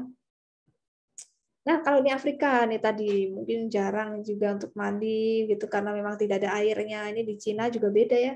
Nah, Chinese, African, Middle Eastern itu udah beda. Udah ada, tapi ada yang sama juga. Ya, ada yang sama juga. Nah, ini hanya sekilas saja teman-teman untuk Gerd Hofstede teori tentang dimensi budaya. Nah, kita harus pahami sekali lagi sebagai kesimpulan bahwa budaya itu adalah program mental di mana kita nanti akan berpikir, bekerja, berperilaku secara kolektif bersama-sama tim di tempat bekerja itu atas dasar budaya yang sudah dibentuk. Nah, si Bapak Hofstede ini mengukur sebuah negara atau negara-negara di dunia ke dalam 5 dimensi budaya ya. Nah, kita ambil saja 2 untuk melihat Indonesia itu seperti apa. Ketika kalian besok bekerja di PT ataupun di BUMN ataupun di PNS, kalian tidak kaget dengan budaya kerja di Indonesia. Dan apa hubungannya dengan bahasa Inggris? Tentu saja ada ya, nanti kita kalau mau pakai bahasa Inggris itu harus paham budayanya dulu gitu. Karena kan dalam bahasa Inggris itu nanti ada level-level seperti tensesnya atau pemilihan katanya, atau kalau untuk dengan senior bahasanya harus formal atau semi formal begitu, karena kita harus menyesuaikan budaya setempat dulu untuk bisa menggunakan tenses yang tepat atau menggunakan grammar yang pas gitu ya. Nah, kalau untuk di Indonesia dimensi budaya yang sangat-sangat berpengaruh itu power distance gitu ya. Power distance di Indonesia itu tinggi teman-teman. Artinya kita sangat berpengaruh pada hierarki. Kita sangat bergantung dengan pimpinan dan kontrol yang kuat. Emang orang Indonesia kalau bekerja itu bisa serius kalau diawasin ya. Jadi kontrol dalam diri masyarakat kita itu ada di luar dirinya. Jadi belum bisa diberikan sebuah teritori terus nanti dilepas gitu ya, udah selesai gitu, jarang sih. Memang bisa, tetapi dia harus punya kemandirian dalam diri. Nah, yang perlu dibangun juga, tetapi ini sudah jadi kebiasaan bahwa orang Indonesia itu harus dimandorin kalau kerja. Kita harus diawasin, harus dikasih feedback, harus jadi orang tua lah kalau seperti di 5 tokoh kemarin ya. Makanya yang menganggap orang tua cukup jahat, tidak berguna itu banyak banget kemarin. Oke, ini artinya menunjukkan sebuah power distance kita cukup tinggi gitu. Jadi perlu ada namanya guidance, orang yang lebih kita percaya gitu ya. Kalau di negara barat power distance-nya kecil teman-teman, mereka lebih suka berpikir mandiri, makanya mereka individualistik sekali. Nah, dengan masyarakat yang tingkat power distance-nya tinggi ini cenderung suka mencari pendapat-pendapat yang berbeda. Suka sekali untuk beropini, makanya kita yang namanya debat itu laris manis ya, karena sangat bergantung budaya kerja power distance ini. Gitu. Kalau negara dengan power distance yang rendah, mereka tuh nggak suka debat-debat gitu. Bahkan saya pernah tuh piknik ke Bandung, ketemu sama orang Inggris, hobinya sepedaan. Saya tanya, menurut Anda tentang Royal Family gimana? Ratu Inggris? Saya nggak tahu, saya nggak kenal. Padahal orang Inggris. Kenapa orang semua terobsesi dengan mereka begitu ya? Karena mereka nggak menganggap itu sesuatu yang harus dilebih-lebihkan secara opini. Kalau opini orang itu keren, buat mereka biasa saja. Jadi opini orang lain itu buat orang-orang yang independensi berpikirnya sudah terbangun dan mandiri itu mungkin tidak terlalu berpengaruh gitu ya. Mereka sangat-sangat individualistik sekali gitu. Kalau kita tidak, karena kita komunal, masyarakatnya sangat sosialis sekali, sangat tinggi sosialnya, termasuk ini ya dimensi budaya juga yang kedua yang disoroti sama Hofstede di tahun 91 bahwa Indonesia itu untuk kategori individual versus kolektivismenya sangat rendah. Artinya Indonesia itu masyarakatnya sangat sosial, sangat tinggi. Jadi nggak bisa kita bekerja sendiri. Jadi kita kerja tentu harus melibatkan orang lain, harus melibatkan individu di grup tersebut. Nggak bisa kita gerak sendiri, nanti dianggapnya kita arogan, dianggapnya kita antisosial, malah dikatain jelek-jelek karena memang budaya kita itu cenderung suka atau sedang diliputi kerangka sosial gitu, di mana itu ada sebuah nilai dan itu mengatur kelompok tersebut. Ya sangat kolektivisme sekali. Apalagi di PNS teman-teman nanti jangan kaget untuk BUMN itu berbeda dengan PNS. PNS itu sangat tinggi kolektivismenya ya, sangat kekeluargaan sekali. Kalau di BUMN mungkin agak sedikit berbeda karena independensi berpikirnya lebih tinggi begitu. Dengan PT juga sama, karena mereka struggling banget ya. Kalau PNS itu apa-apa mungkin dari pemerintah diberikan sesuatu anggaran, jadi power desainnya juga tinggi. Nah, untuk di kita yang sering terjadi nanti di kantor-kantor tertentu itu dengan budaya kolektivisme yang tinggi, artinya akan sangat mudah terpengaruh orang lain gitu. Nanti kalau disuruh apa kita langsung oh iya juga ya. Jadi kritisismenya mungkin sedikit harus dikembangkan lagi ya untuk kita-kita yang nanti kerja di PNS. Jadi ada yang makanya orang bilang kerja di PNS itu zona nyaman gitu karena kolektivitasnya tinggi dan pengaruh-pengaruh itu lebih gampang diinformasikan dan kita gampang kepercaya gitu. Nah, untuk yang teman-teman kerja di PT itu lebih independen dan mereka tidak gampang percaya, ada info apa mereka tidak serta-merta mengiyakan. Rata-rata kalau kita nanti diskusi, ini anak pengusaha, ini orang kerja di PT, terus si Mbak Ayun PNS misalnya, itu beda, pola pikirnya beda. Karena kita budaya kerjanya juga beda, teman-teman. Nah, seperti itu kira-kira. Ada yang mau ditanyakan? Untuk budaya kerja di Indonesia yang nanti perlu disesuaikan bagaimana kita menulis surat, bertelekomunikasi, atau negosiasi. Jadi harus melihat hal-hal seperti ini dulu. Ini sebagai dasar fondasi kita sebelum masuk ke ranah yang sifatnya administration banget dan menggunakan bahasa Inggris gitu ya, surat menyurat, telepon, rapat gitu. Oke, silakan Hapsari. Lisa Putri Hapsari. Saya ingin bertanya. Tadi kalau di Indonesia itu juga saya sering melihat dan mendengar ya Bu ya, perusahaan-perusahaan itu sering memakai outsourcing kayak gitu. Saya masih bingung Bu, kenapa perusahaan-perusahaan itu memakai jasa outsourcing? Kenapa nggak perusahaan itu sendiri gitu loh yang mengelola, yang menangani karyawan-karyawannya? Karena kalau misalkan pakai outsourcing yang saya tahu tuh gaji pun itu dipotong Bu, tidak yang aslinya seperti itu. Terima kasih. Oke, thank you Disa. Cukup kritis pertanyaannya nih. Mbak Ating gimana nih? Mbak Ating juga di posisi outsource loh ini. Mbak Ating, sebentar aku mau cross check karena dulu senior aku juga nggak memperbolehkan di outsource sih. Tapi kalau untuk pengalaman nggak apa-apa. Saya tidak menyarankan selamanya di situ gitu loh. Mbak Ating ada nggak di situ? Atau udah kerja? Ada Bu. Ada. Mbak Ating boleh tahu untuk potongannya banyak nggak sih kamu karena ikut dari pihak lain ya? Kalau potongannya itu nggak tahu ya Bu, tapi kalau saya itu hitungannya per hari Bu, jadi nggak ada potongan.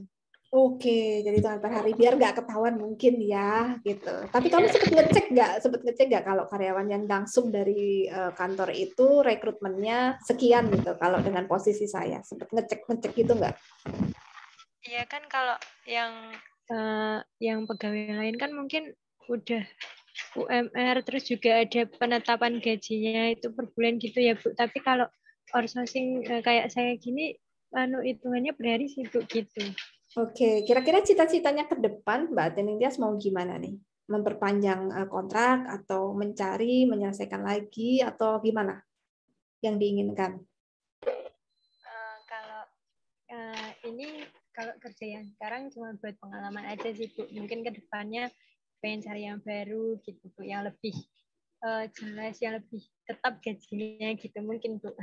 Oke, thank you Mbak Teningtyas. Ini sharing saja ya, tapi sudah jadi rahasia umum sih, benar kata Disa, tapi untuk pengalaman saja. Nah, pada akhirnya nanti Disa, kita akan dihadapkan dua situasi seperti Mbak Ating hadapi. Satu sisi dia ngerti banget apa konsekuensi outsource. Mungkin tidak sebanyak pegawai yang dengan rekrutmen langsung dari PT itu, tapi ada satu sisi ada tekanan atau pressure family, dia harus mendapatkan yang namanya pemasukan daripada nggak ada uang sama sekali, nggak dikasih orang tua. Jadi ada dua pressure sebenarnya. Daripada nggak kerja, ya udahlah aku ambil outsource walaupun aku potong. Nanti pada akhirnya kalian akan ada benturan conflicting seperti itu.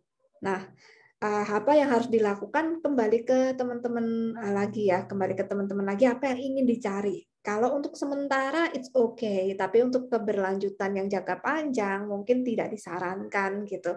Kalau baru awal-awal merintis atau cari pengalaman masih kuliah, outsource it's okay, doesn't matter ya, nggak apa-apa. Tapi kalau misal kalian nanti mulai menapaki karir yang ingin lebih jelas karena punya anak, punya keluarga, menafkahi kebutuhan lebih gede lagi, misalnya ada potongan-potongan untuk bayar cicilan rumah, otomatis butuh gaji yang besar dan aturan yang jelas juga, dan kemantapan finansial juga. Nah, otomatis tidak bisa ke arah outsource lagi kalau udah kebutuhannya membengkak ya. Kembali lagi ke kebutuhan kita. Jadi saya sarankan kalau memang teman-teman kebutuhannya mau langsung memantapkan secara finansial tanpa memikirkan potongan yang banyak, carinya yang non outsource. Tetapi di luar sana budaya kerja kita memang benar kata Desi ya, kata Disa banyak sekali outsource. Nah kebetulan Mbak Ayun itu juga dulu sempat ikut outsource-nya di Marketplace Indonesia, salah satu Marketplace Indonesia, potongannya lumayan gitu.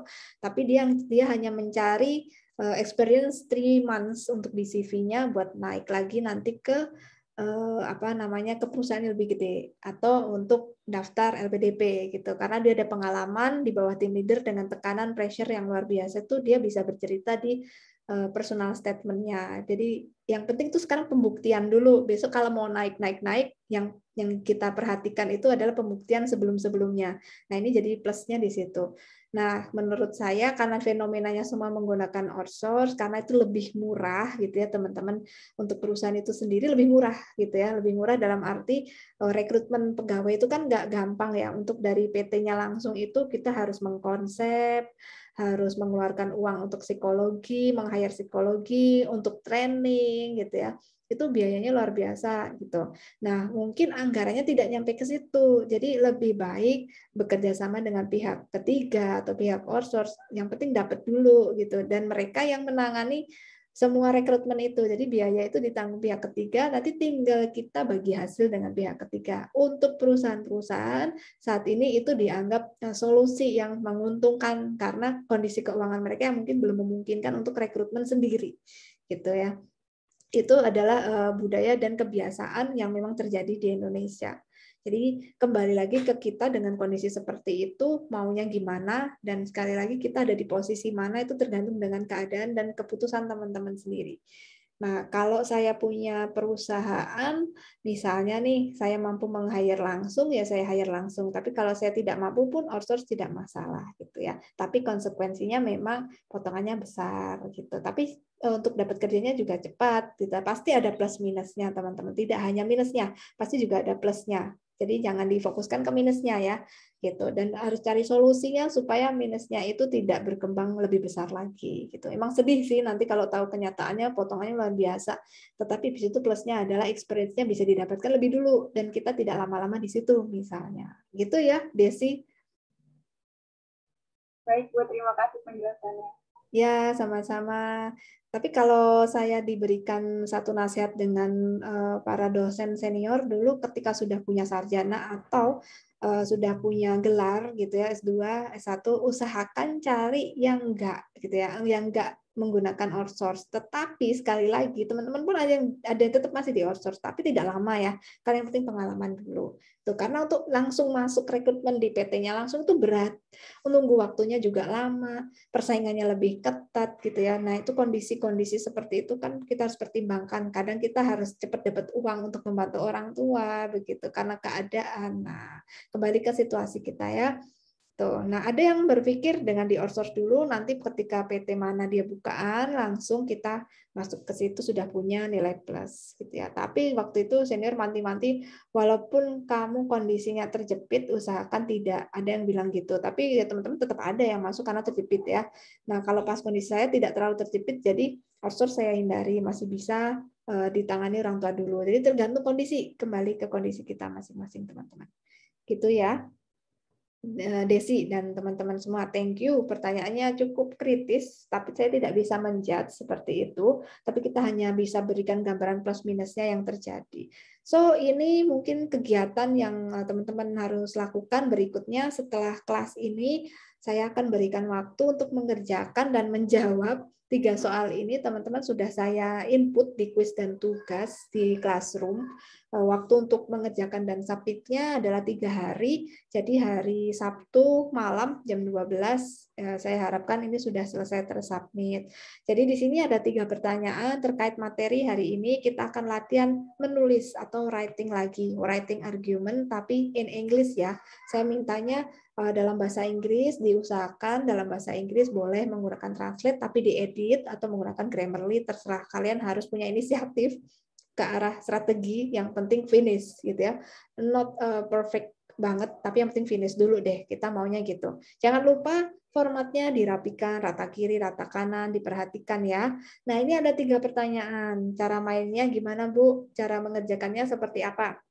Oke, ini ada 3 pertanyaan. Kita harus menjawab pertanyaan ini. Setiap pertanyaan tolong dijawab menggunakan paragraf ya. Jadi jawabannya paragraf. Kenapa? Karena pertanyaannya adalah meminta pendapat kalian, gitu ya, persepsi kalian. So ini adalah latihan berargumen sebenarnya, gitu ya, berargumen, tapi masih bentuk analisis tulisan. Nah, di situ sudah ada aturan yang saya sudah tulis ya. Pertanyaan pertama, apa yang Anda pikirkan atau bagaimana menurut Anda dampak atau pengaruh budaya yang ada di sekitar kita dalam mengembangkan bisnis. Jadi dalam perkembangan bisnis, misal kalian punya bisnis, lalu ada budaya yang berbeda di masyarakat setempat. Nah, itu gimana menurut Anda? Gitu. Lalu yang kedua, ada enggak gitu ya sebuah strategi tertentu atau tips atau trik yang bisa dilakukan, diadaptasikan untuk mendapatkan manfaat atas budaya setempat yang sangat beragam itu, karena kita mungkin mau ngerekrut pegawai ya dari lokasi yang dimana pabrik kita berasal. Di misal Desi punya usaha gitu di Bantul, terus pasti kan masyarakat Bantul ini beragam juga ya background-nya. Mungkin ada yang SD, SMP, SMA, ada yang kuliah, ada yang mata pencahariannya bercocok tanam, ada yang berjualan. Ini kan sangat beragam otomatis budaya mereka. Nah, gimana strategi untuk bisa mengadaptasikan hal-hal yang berbeda ini akhirnya jadi sebuah keuntungan dan kekuatan gitu di perusahaan atau usaha kita. Jadi yang keberagaman ini bisa jadi kekuatan, itu cara dan strateginya gimana? Gitu ya. Itu pertanyaan nomor 2. Nanti tolong dibuatkan argumen Anda, jawaban Anda dalam bentuk paragraf. Nanti sudah saya tulis ya berapa, nanti saya jelaskan. Lalu yang ketiga, pertanyaannya adalah apa saja elemen. Nah, ini otomatis tadi yang sudah kita bahas bersama, visible dan invisible aspek. Budaya terlihat dan tidak terlihat, tertulis, tidak tertulis. Yang tertulis yang mana? Anda harus pahami. Yang tidak tertulis yang mana. Rata-rata yang tidak tertulis itu seperti pola pikir, sudut pandang, kepercayaan gitu ya. Yang tertulis itu yang terlihat secara indera, seperti yang sudah diinformasikan kemarin ya.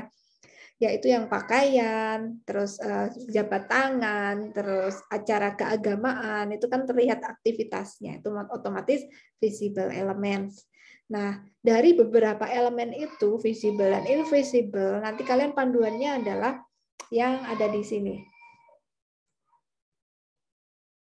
Nih ya, nanti panduannya ini aja. Gitu ya, panduannya yang ini. Sorry. Nah, sambil melihat yang ini ya. Nature of friendship. Pertemanan yang natural itu masuk ke invisible, tidak terlihat secara indera, tapi pertemanan antar CEO, antar kepala bagian itu bisa terlihat nanti di situ ya. Saling support atau saling kompetisi, nanti kita bisa lihat kalau sudah terbiasa sih. Nah, dari semua aspek itu, mana yang menurut Anda punya potensi menjadi sebuah masalah atau dampak negatif ketika bekerja di kantor? Nah, jadi kalian bisa bawakan contoh dari tabel tadi, Anda pilih 1, boleh, 2, boleh, 3, boleh. Lagi-lagi cara menjawabnya teman-teman, buat sebuah paragraf untuk 1 soal, menjawabnya 1 paragraf. Berarti nanti ada 3 paragraf ya. Nah, setiap paragraf di situ sudah ada aturannya, maksimal berapa kata gitu. Coba saya cekkan dulu supaya teman-teman tidak bingung nanti kalau ada pertanyaan.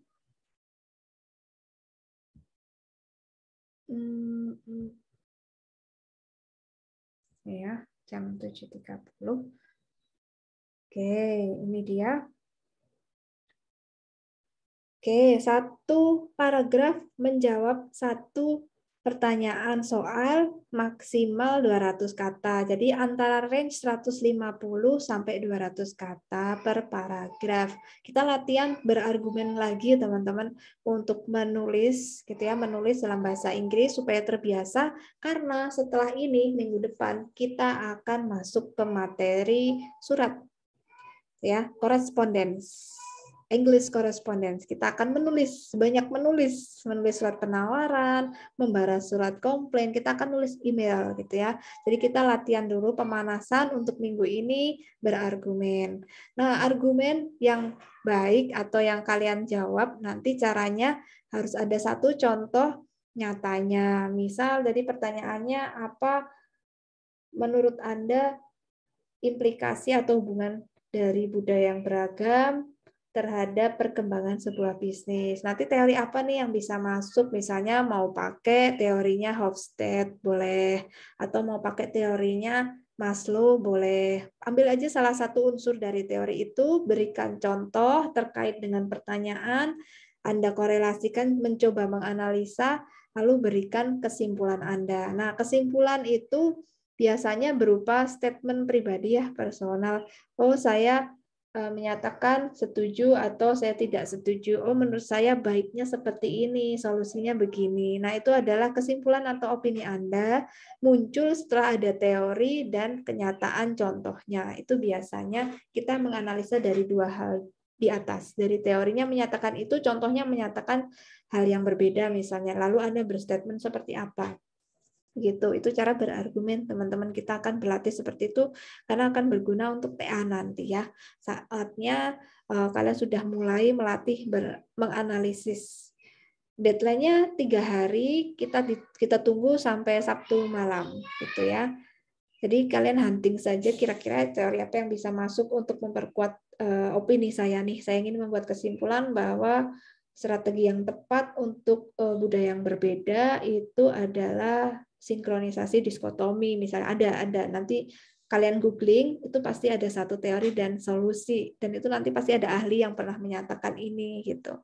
Dan kalian tinggal bawakan contoh saja nanti sambil mencari fenomena yang ada gitu ya. Itu nanti lengkap sekali teman-teman. Kalau sudah bisa berargumen seperti itu, pola pikirnya sudah terbentuk bagus.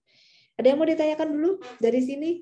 Mungkin cukup dulu ya hari ini terkait teori tentang cross cultural understanding. Minggu depan kita akan mencoba menulis surat bahasa Inggris, sudah mulai masuk ke administration sekali, ke bagian office administration. Tidak ada yang ditanyakan? Tidak ada ya? Udah pada geleng-geleng nih, berarti udah jelas. Istilahnya geleng-geleng.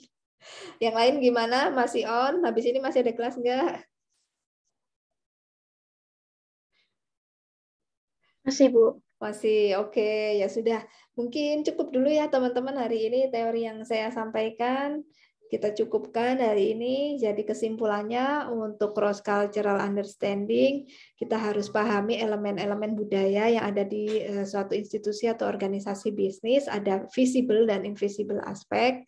Bagaimana keduanya itu bisa membentuk sebuah kultur yang nanti kita bekerja harus berdasarkan kultur yang sudah dibentuk, dan kita harus pahami mana itu jadi sebuah kekuatan atau mana yang itu bisa punya potensi memecah belah kita ketika bekerja atau ketika rapat berdiskusi dan debat, ya itu bisa berbahaya. Jadi kita harus pahami itu supaya bekerja nanti lebih gampang lagi.